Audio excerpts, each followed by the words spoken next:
Ik ben Zena Maglouf, ik ben 49 jaar. Al sinds 10 jaar loop ik hard. En dat heeft mij zoveel gebracht, zoveel sterker gemaakt. Goedemorgen. En daardoor ben ik sindsdien ook andere vrouwen gaan inspireren en stimuleren en overhalen om ook te gaan wandelen, hardlopen. Ik ben van mening dat je ook heel laagdrempelig ontzettend veel kunt bereiken. Je wordt sterker, niet alleen lichamelijk, maar ook je geest. Vrouwenvaart is een ontwikkelingscentrum, emancipatiecentrum voor vrouwen. En het doel van Vrouwenvaart is vrouwen te emanciperen, te helpen bij hun ontwikkeling. Onze doelgroep, dat zijn eigenlijk alle vrouwen die een steuntje in de rug nodig hebben, die laagdrempelig willen beginnen en het anders niet durven elders. Veel vrouwen willen of durven alleen met vrouwen te sporten en niet met mannen, niet waar het gemengd is, niet waar mannen komen.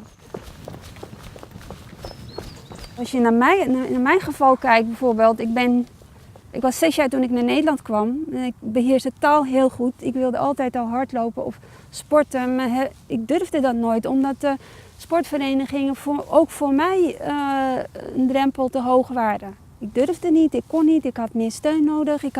Ik wilde me ook aansluiten bij vrouwen zoals ik, dezelfde achtergrond als ik eventueel.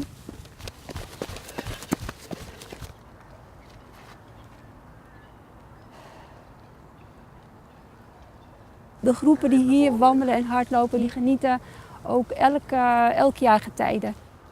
We zijn bezig met de basisdingen zoals techniek, ademhaling en alles. Maar ondertussen genieten we van de natuur. In de lente is het hier heel anders dan nu bijvoorbeeld bijna winter. Dus dat vind ik eigenlijk nog belangrijker dan dat je ontzettend hard en snel moet gaan en spieren moet gaan kweken. Dat is niet ons doel. Niet als eerste doel. De vrouwen die bij ons komen, die vinden de sportverenigingen nog net een drempel te hoog. Dus die kunnen bij ons starten, bij ons heel veel doen, ook wennen. En als ze dat op een gegeven moment kunnen of durven of willen, dan stappen ze over naar een sportvereniging in de buurt. Je hoeft niet per se te gaan hardlopen 3 keer of 4 keer of 5 keer in de week om goed in je vel te kunnen zitten. Want je kunt ook met wandelen ontzettend veel doen. Nordic walking, je hebt ontzettend veel andere sporten of beweegactiviteiten. Je hoeft niet per se topsporter te zijn om gelukkig te zijn.